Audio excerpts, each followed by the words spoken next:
ተኝታችሁ እያለ ወይም ዝም ብላችሁ ፊልም እያያችሁ በውስጣችሁ ግን የሚሰቃይ ህሊና ተሰምቷችሁ ያውቃል? ያ መደረግ ያለበት ግን ያልተነካ ስራ እንደ ሸክም ጀርባችሁ ላይ ተጭኖ ነገ እሰራዋለሁ እያላችሁ ራሳችሁ ስትዋሹ ተሰምቷችሁ ያውቃል? ብዙዎቻችን ስራን ስናስተላልፍ ወይም ለመጀመር ስንፈራ እኔ ሰነፍ ነኝ ብለን ራሳችንን እንፈርጃለን። ዛሬ አንድ እውነት ልንገራችሁ። ችግሩ ስንፍና አይደለም።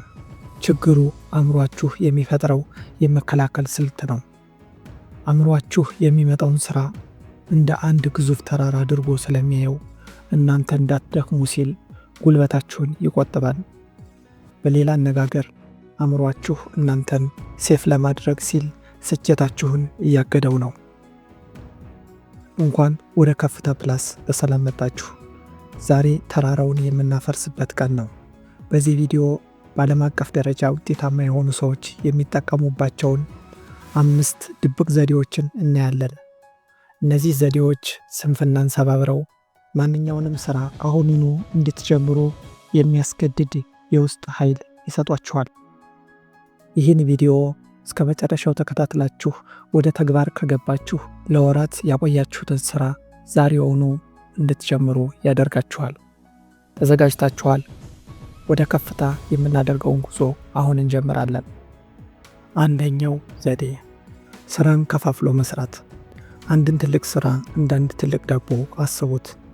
ዳቦውን በአንድ ጊዜ መዋጥ አይቻልም፣ ነገር ግን ቆራርሰን ብንበላው ቀላል ነው።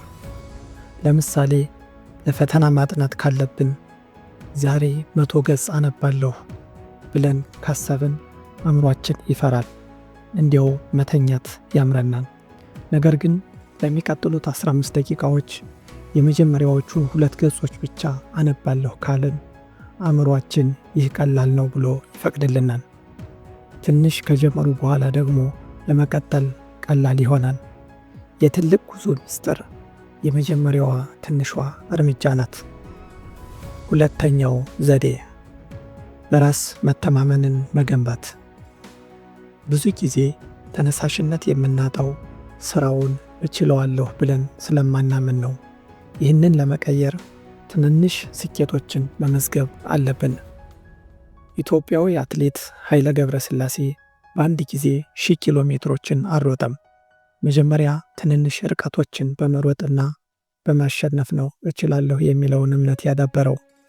እናንተም በቀን ውስጥ የሰራችኋቸውን ትንንሽ ስራዎች፣ ለምሳሌ አልጋ ማስተካከል፣ ለ10 ደቂቃ መጸለይ ወይም ማንበብ እንደ ትልቅ ስኬት ቆጥራችሁ በማስታወሻችሁ ላይ ምልክት አድርጉ። ይህ በራስ መተማመናችሁን ስለሚጨምር ለከባዱ ሥራ ጉልበት ይሆናችኋል። ሦስተኛው ዘዴ ያለንን እይታ መቀየር። ብዙዎቻችን ደክሞኛል፣ ኃይል የለኝም ስንል በእውነት አካላችን ደክሞ ሳይሆን አእምሯችን በቃህ እያለን ስለሆነ ነው። ጥናቶች እንደሚያሳዩት አቅሜ ውስን ነው ብለው የሚያምኑ ሰዎች ቶሎ ይደክማቸዋል። ነገር ግን ውስጤ የማይታክት ኃይል አለ ብለው የሚያምኑ ሰዎች ለረጅም ሰዓት መስራት ይችላሉ። እናንተም ደክሞኛል የሚለውን ቃል ገና ብዙ መስራት እችላለሁ በሚል ተኩት። ውስጣችሁ ያለው አቅም እናንተ ከምታስቡት በላይ እጅግ ሰፊ ነው። አራተኛውና በጣም ወሳኙ ዘዴ ማንነትን መቀየር።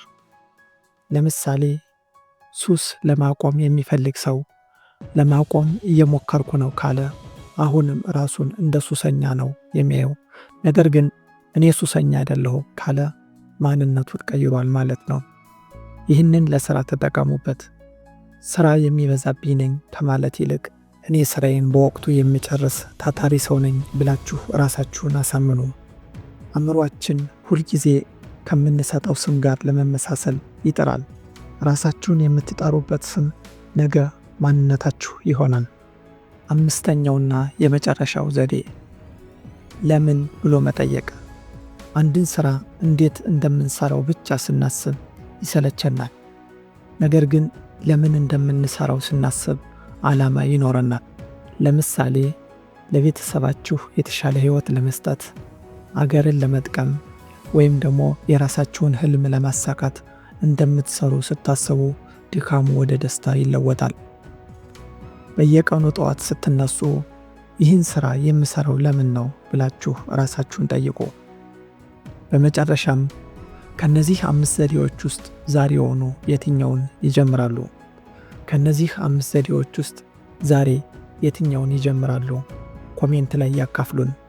ቪዲዮ ከጠቀማችሁ ላይክ እና ሰብስክራይብ በማድረግ የከፍታ ፕላስ ቤተሰብ ይሁኑ። ወደ ከፍታ አብረን እንውጣ።